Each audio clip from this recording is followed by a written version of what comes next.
noite. Nós vamos começar mais um Papo do Alto, mais uma reunião de jovens nós.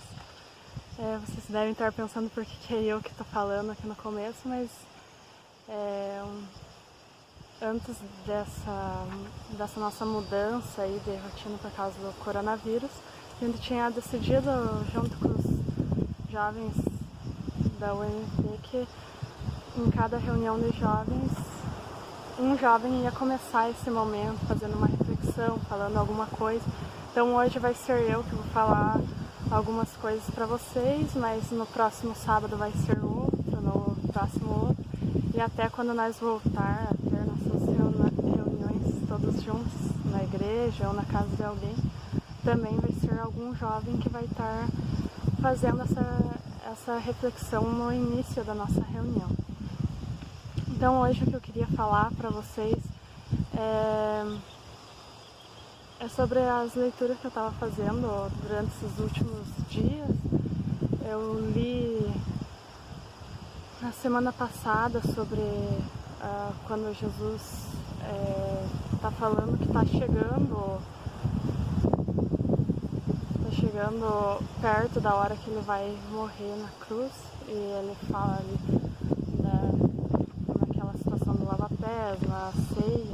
E essa semana eu li sobre a última semana dele, e semana que vem vai ser sobre a crucificação em si. Então essa semana o que me chamou a atenção, que eu queria falar para vocês, era de Pilatos, que ali quando fala de Pilatos, ele declara Jesus inocente várias vezes. Ele fala que não acha nele crime algum, que não vê nesse homem crime algum, nada achei contra ele para condená-lo à morte. E eu não vou contar a história toda para vocês, até quero pedir desculpas se o som não tá tão bom, porque tá com vento, mas aqui foi o melhor lugar que eu achei para gravar. Mas voltando ao que eu ia falar. Então ele não via crime em Jesus, não via problema, mas ele ficou numa dúvida muito grande, ele ficou numa hesitação entre ser justo e a conveniência. Ele não via crime em Jesus, mas se ele soltasse Jesus, o povo não ia gostar tanto dele. Então ele ficou nessa dúvida muito grande. E ele tentou se livrar várias vezes de tomar essa decisão. Ele tentou achar alguma forma para não ter que ser decisivo, para não tomar essa decisão. Ele tentou transferir essa responsabilidade para o outro, que ele mandou Jesus lá para Herodes, quando ele descobriu que ele era galileu.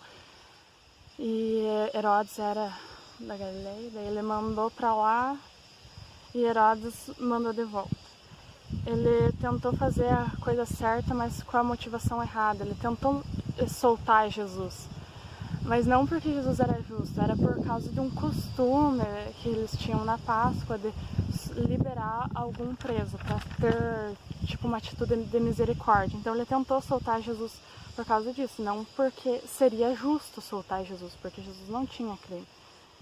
Ele tentou satisfazer o povo somente açoitando. Ele mandou para os soldados, eles colocaram a coroa de espinhos e perguntou assim, aquilo já não bastava, mas para o povo eles queriam que crucificasse.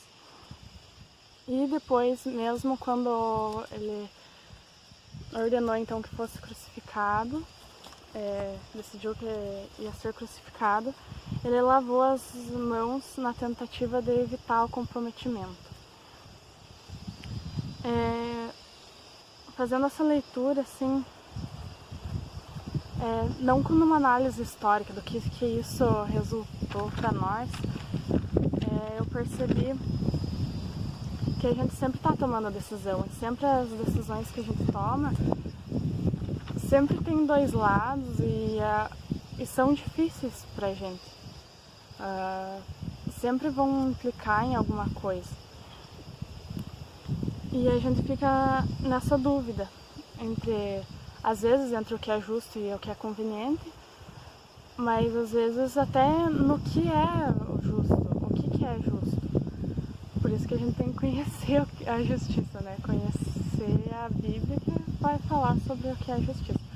Mas às vezes a gente fica nessas dúvidas grandes E pensando nessas dúvidas, quando eu estava lendo, eu lembrei de quando a gente estava estudando com o pastor Benéder sobre o metanoia, e ele falou sobre as dúvidas, se a gente, que é quase impossível não ter dúvidas, assim, a gente sempre vai ter dúvida, e tem o lado ruim da gente não ter certeza sobre as coisas e ficar indeciso e tal, mas tem o lado bom que nos faz evoluir e pensar, e desde que a gente busque no lugar certo a resposta para essas dúvidas, né? Então, quando a gente estudou no Metanoia, a gente leu sobre Romanos 12, 1 e 2, que fala sobre a transformação da nossa mente. Então, as respostas para a nossa dúvida, a gente tem que buscar no lugar certo e buscar transformar a nossa mente pela renovação do Espírito mesmo. Eu vou ler esse texto com vocês, que fala assim, vocês com certeza já conhecem, já ouviram falar algumas explicações sobre ele. Que fala assim: rogo-vos, pois, irmãos, pelas misericórdias de Deus, que apresenteis o vosso corpo por sacrifício vivo, santo e agradável a Deus, que é o vosso culto racional. E não vos conformeis com este século, mas transformai-vos pela renovação da vossa mente, para que experimenteis qual seja a boa, agradável e perfeita vontade de Deus. Então, nesse texto, Paulo, que está escrevendo, ele está falando, depois de escrever várias coisas ali, várias coisas doutrinárias, explicando como que a gente deve viver e tal, ele fala que diante disso, então, ele roga assim, por Deus, que a gente apresente o nosso corpo por sacrifício, e esse sacrifício é oferecer a nossa vida, oferecer o nosso culto racional, oferecer tudo de nós, e não nos conformar com esse século, não nos moldar com o que está acontecendo, mas nos transformar pela renovação da nossa mente, para a gente viver em conformidade, então, com a vontade de Deus, que ela é boa, perfeita e agradável. Outra coisa que eu estava, enquanto eu lia esse texto, eu pensei, diferente um pouco do que eu já falei, mas sobre dúvidas também e pensamento, é que, e também vendo as notícias durante essa semana, que a gente toma decisões difíceis, mas os nossos governadores tomam decisões que a gente não tem nem ideia do quão difícil é. Porque eu tava vendo as notícias assim de comércio de flor e tal. Eu nunca parei pra pensar aí nessas épocas que a gente tá passando, enfrentando de calamidade na saúde e também muitas dúvidas, porque a gente não pode parar totalmente, mas precisa, então o que fazer? Diante dessas dúvidas, a gente pensa que os governadores têm que ser muito prudentes nas decisões que eles tomam. Então, que a gente busque em oração a direção para o nosso país, para o nosso estado, município, e que Deus esteja orientando eles e que eles tenham força e que a gente possa viver de acordo com a vontade de Deus mesmo. E as decisões que eles tomarem influenciam na nossa vida, então a gente... E não só por isso, não porque influencia a minha vida, mas influencia tudo, então que a gente esteja orando por eles.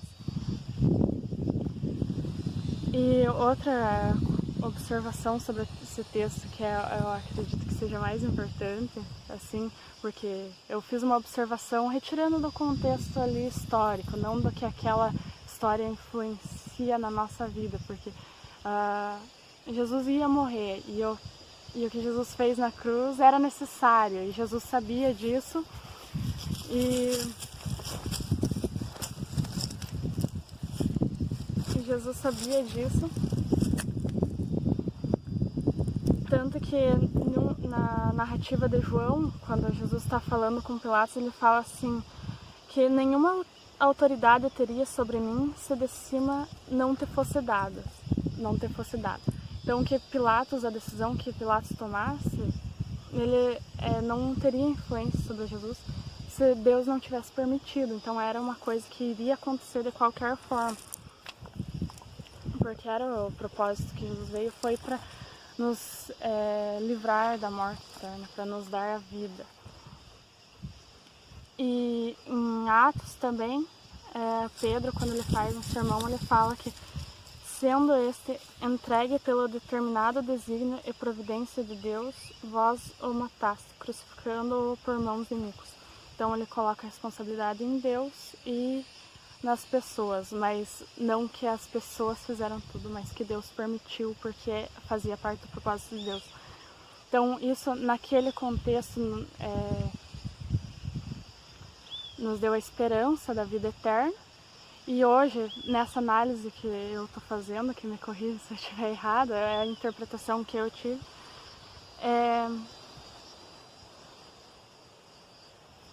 a gente pode ficar tranquilo nas decisões que a gente vai tomar, claro, que sempre colocando diante de Deus, né? Mas que tudo tem um propósito e que Deus está acima de tudo.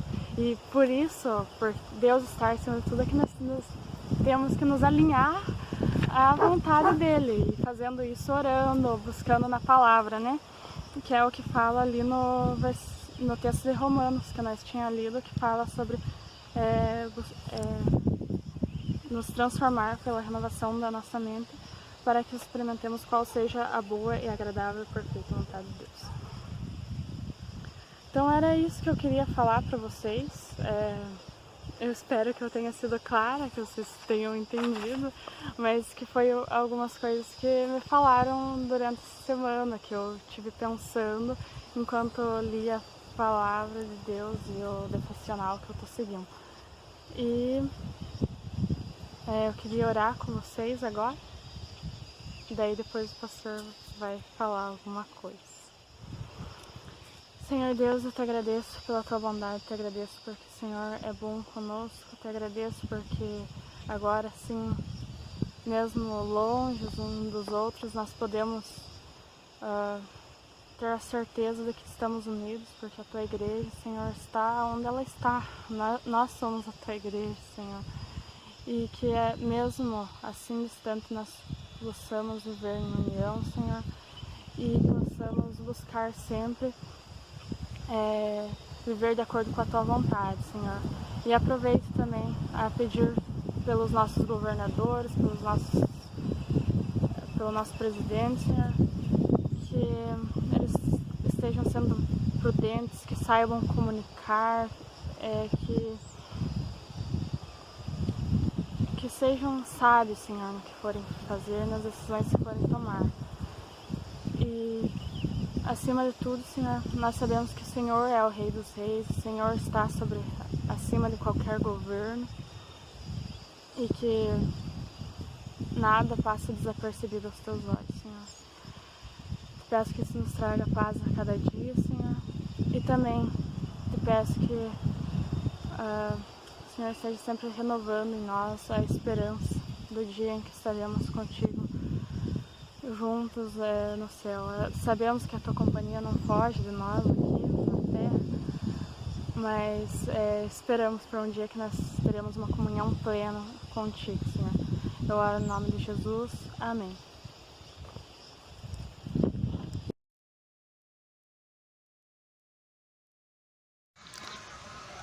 Olá, tudo bem? Espero que estejam tudo bem. Eu estou bem, a minha família está bem. Estamos caminhando com as colheitas aqui em casa, tudo na paz. Eu queria deixar a sugestão de 2 músicas, que eu acho que é importante a gente lembrar da soberania de Deus, mesmo nesse momento que para nós todos é muito estranho, é bem diferente, que ninguém nunca passou por uma coisa assim, de ter que ficar isolado em casa e com preocupação, e uma hora a TV fala uma coisa, outra hora falam outra, os governantes não se entendem, tá uma bagunça, mas a gente tem que lembrar da soberania de Deus. E aí tem aquele cântico que fala: nosso Deus é soberano. Ele reina antes da fundação do mundo. Então a gente não tem para que se preocupar. Tudo está nas mãos dele. Foi ele quem criou a terra, foi ele quem criou o céu, foi ele quem criou os luminares. Para que a gente vai se preocupar? Não tem porquê. Então eu gostaria que a gente cantasse esse cântico, lembrando que a gente está nas mãos do nosso Deus, que Ele é soberano, que Ele sabe todas as coisas, Ele está no controle mesmo dessa situação que a gente não está entendendo.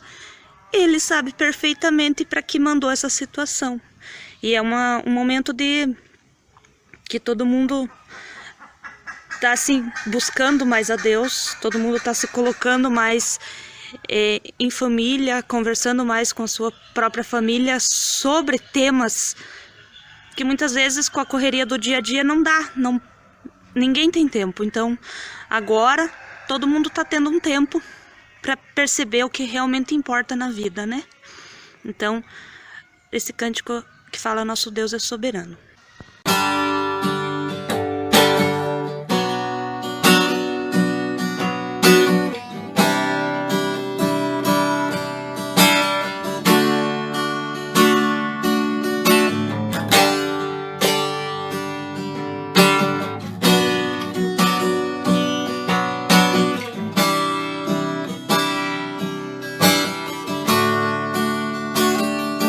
Nosso Deus é soberano,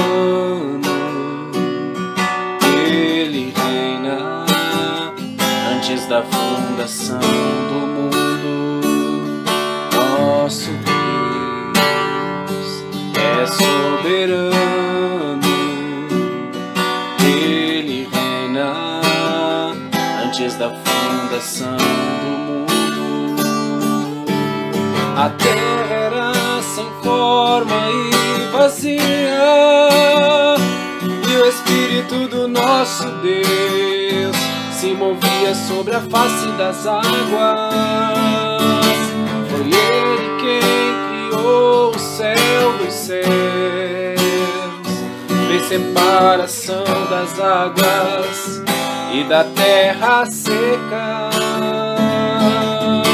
Foi Ele quem criou os luminares, criou a natureza e formou o homem. Glória a Deus por suas maravilhas, pela sua grandeza. Glória a Deus, glória a Deus por suas maravilhas,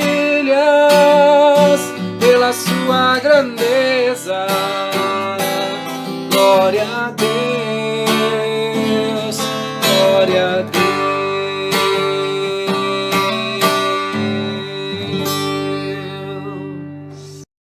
E o outro cântico que eu gostaria de sugerir é aquele: seja engrandecido, ó Deus, na minha vida. O seja engrandecido, Deus, na minha vida. Por quê? Porque esse é o momento em que a gente vai ser realmente a luz do mundo. Esse é o momento em que a gente vai transmitir a mensagem de paz. Esse é o momento em que Deus será engrandecido na nossa vida. Então, vamos permitir isso. Vamos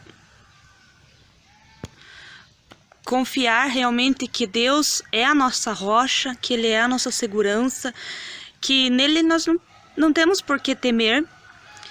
E assim que os nossos lábios sempre sejam cheios de louvor, de honra a Deus.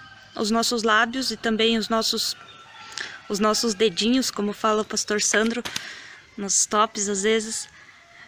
Para ser sincera, os meus dedinhos estavam espalhando bastante coisa que deixa mais amedrontador o mundo ainda do que já está, né? E aí depois dessa reflexão do top de quarta-feira ou quinta, não sei, eu comecei a repensar, tô tentando me controlar. Às vezes eu ainda vejo um meme e quero compartilhar, mas tudo bem. São esses as duas sugestões de cânticos. Um abraço a todos e vamos seguindo aí nessa luta e nessa mesma luta e paz ao mesmo tempo. Um abraço.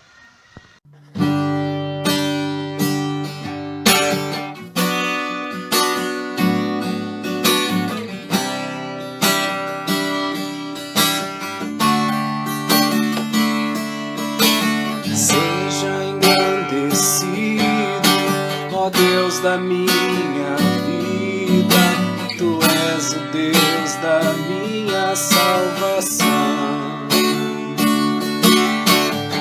És a minha rocha e a minha segurança, meus lábios sempre te exaltarão. Aleluia, te louvo, pois sei que sobre todos é Senhor. Aleluia, te louvo, pois sei que sobre todos é Senhor. Aleluia, aleluia, aleluia, louvemos ao Senhor. Aleluia, aleluia, aleluia, louvemos ao Senhor.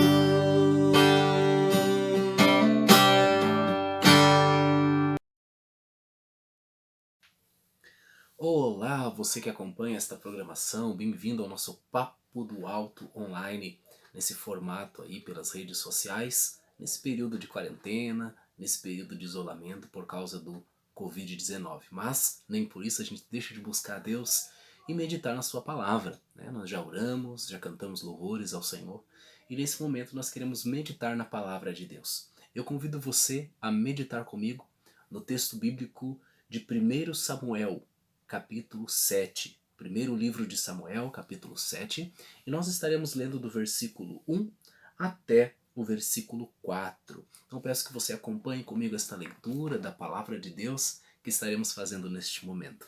Acompanhe comigo. 1 Samuel, capítulo 7, a partir do versículo 1, diz assim a palavra do Senhor. Então vieram os homens de Quiriate-Jearim e levaram a arca do Senhor à casa de Abinadab no outeiro, e consagraram Eleazar, seu filho, para que guardasse a arca do Senhor. Sucedeu que desde aquele dia a arca ficou em Quiriate-Jearim, e tantos dias se passaram que chegaram a 20 anos. E toda a casa de Israel dirigia lamentações ao Senhor. Falou Samuel a toda a casa de Israel, dizendo: se é de todo o vosso coração que voltais ao Senhor, tirai dentre vós os deuses estranhos e os astarotes, e preparai o coração ao Senhor, e servi a Ele só, e Ele vos livrará das mãos dos filisteus.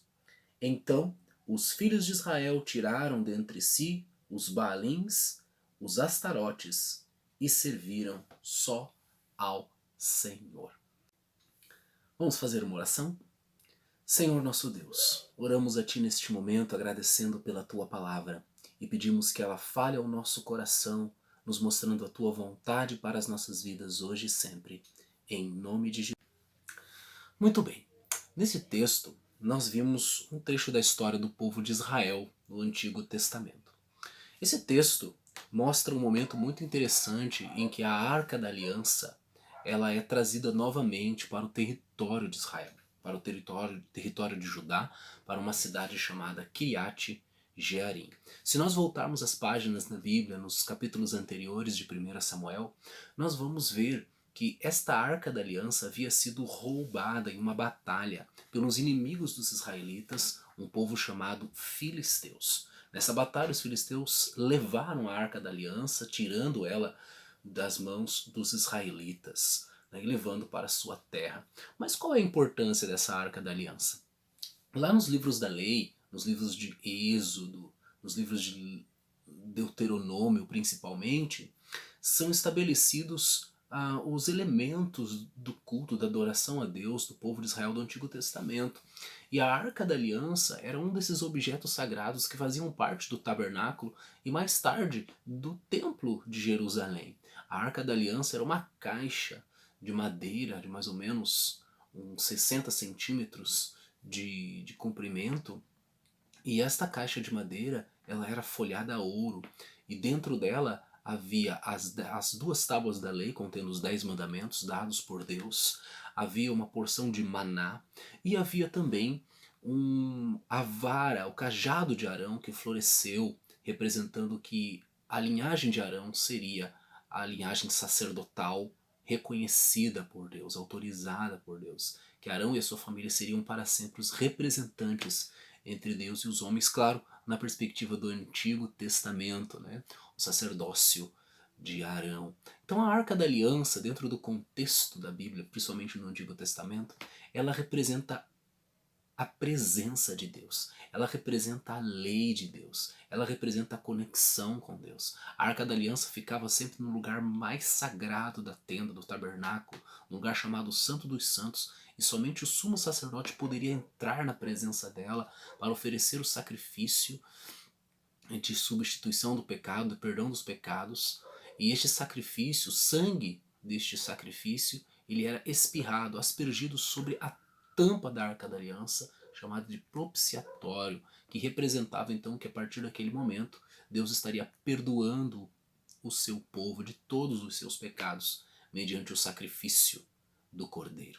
Na verdade, vocês percebam que esta Arca da Aliança ela tinha uma importância central no culto, na adoração, e simbolizava a adoração a Deus, comunhão com Deus, o perdão dos pecados, a presença de Deus no meio do seu povo. Mas agora, no livro de Samuel, esta arca havia sido roubada e ela estava longe do povo de Israel. Nesse meio tempo, os filisteus, que foram vitoriosos dessa batalha, eles começaram a oprimir os israelitas, escravizar os israelitas, de tal forma que os israelitas sofreram muito nas mãos deles durante muito tempo. Um detalhe muito interessante é que essa Arca da Aliança, quando estava no território dos filisteus, ela trazia algumas coisas muito estranhas, uma espécie de maldição sobre aquele povo. Onde quer que ela parava, em qualquer cidade que ela parava, ali aconteciam coisas estranhas, os ídolos caíam no chão, amanheciam caídos no chão, cortados, quebrados, havia também doenças entre as pessoas. E então, quando os filisteus perceberam que essa arca sagrada trazia maldição para eles, eles deram um jeito de mandar a arca de volta para o território de Israel, e ela então chegou nesta cidade. Aí chegamos no capítulo 7, e nós lemos o versículo 1, né, que fala quando esta arca da aliança chegou nesta cidade chamada Kiriat Jearim. Mas o que me chama a atenção nesse texto não é nem o fato da arca estar de volta no território de Israel.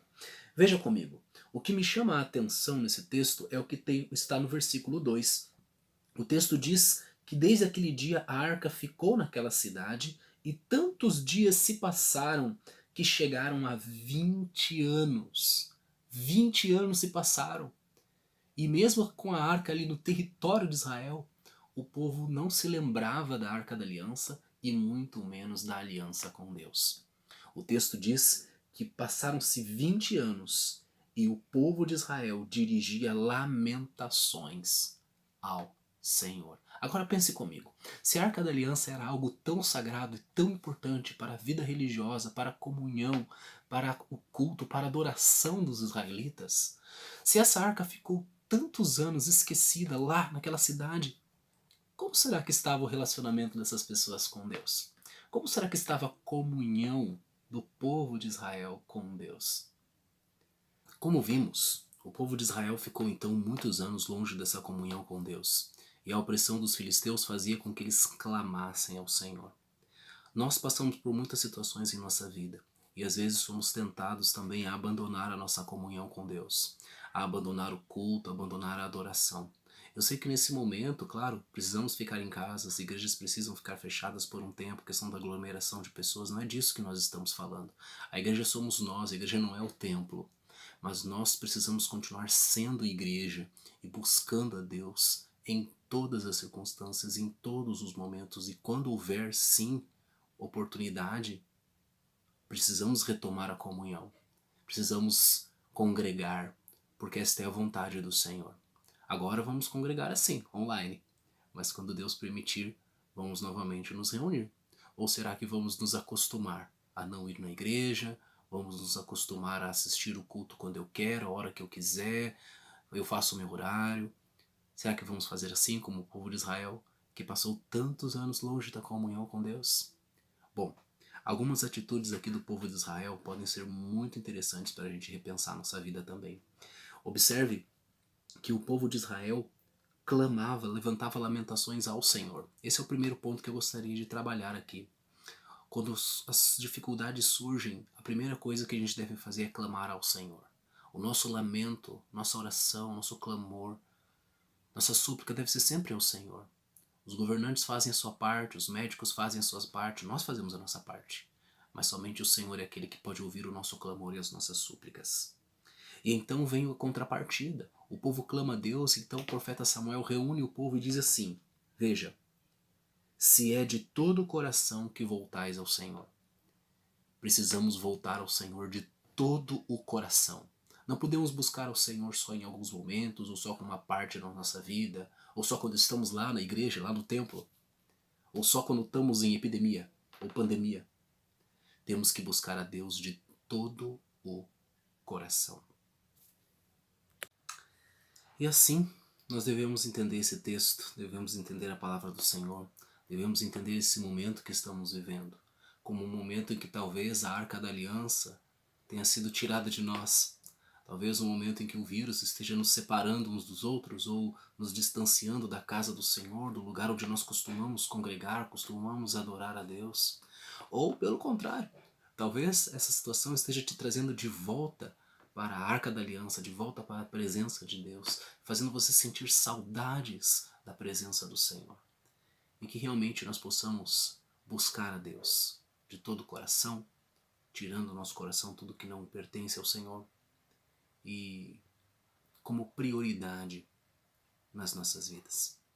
Que Deus nos ajude a sempre termos um lugar secreto, um lugar sagrado, um lugar especial dentro do nosso coração para a presença dele, para a presença de Jesus. No Novo Testamento, nós vamos perceber que o próprio Senhor Jesus, respondendo à mulher samaritana, em João capítulo 4, diz que o lugar certo para adorar é em espírito e em verdade. É assim que nós buscamos a Deus com integridade. É assim que nós buscamos a Deus com exclusividade. É assim que nós buscamos a Deus com santidade, através de Jesus, em espírito e em verdade, buscando a Deus de todo o nosso coração. Que você e eu possamos ter nesses dias um retorno ao Senhor, trazer de volta ao nosso coração o anseio pela presença, o anelo, o desejo pela presença de Deus. Não deixe que nada roube do seu coração. Não deixe que nada tire da sua vida, da sua alma, do seu coração, esse desejo pela presença de Deus. Eu quero orar com você nesse momento. Feche seus olhos, onde você estiver, abaixe a sua cabeça, feche seus olhos e faça a sua oração a Deus. Senhor nosso Deus, nesse momento nós nos identificamos com o povo de Israel lá do Antigo Testamento. Muitas vezes permitimos que a nossa comunhão com o Senhor fique afastada, fique distante, fique, Senhor, minimizada diante das correrias do dia a dia ou mesmo diante dos problemas que chegam. Ó Senhor, em nome de Jesus, pedimos a Tua ajuda para que o Senhor nos liberte. Apresentamos diante de Ti o nosso lamento, apresentamos diante de Ti, Senhor, o nosso clamor, e que o Senhor traga de volta ao nosso coração a Tua presença, a Tua paz, a Tua alegria, a alegria pela Tua salvação. Que possamos dizer como o salmista, no Salmo 27, versículo 4, quero habitar na casa do Senhor todos os dias, para contemplar a beleza do Senhor, a bondade do Senhor e meditar no seu templo, meditar na presença do Senhor. Que nada nos afaste do Senhor, nem poderes, nem espadas, nem angústia, nem fome, nem nudez, nem qualquer outra criatura possa nos separar do teu amor que está em Cristo Jesus, o nosso Senhor. Assim nós oramos e entregamos as nossas vidas em tuas mãos, em nome de Jesus.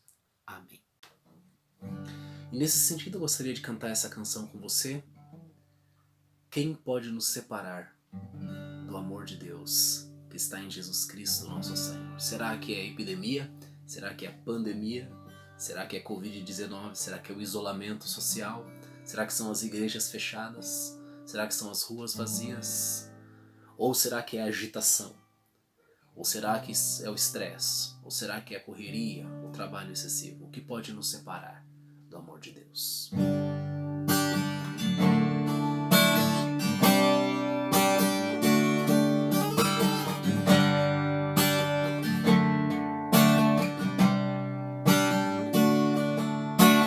Quem nos separará do amor de Cristo? Será a tribulação, angústia ou perseguição, fome ou nudez, perigo ou espada?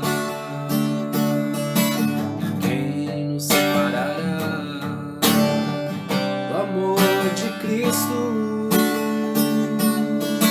Pois eu estou bem certo de que nem morte, nem vida, nem anjos, nem principados, nem coisas do presente, nem do porvir, nem poderes, nem alturas, nem profundidade, nem qualquer outra criatura poderá nos separar do amor de Deus que está em Jesus Cristo, nosso Senhor, que está em Jesus Cristo. Nada, nada poderá nos separar. Nada, nada poderá nos separar do amor de Deus que está em Jesus Cristo, nosso Senhor, que está em Jesus Cristo.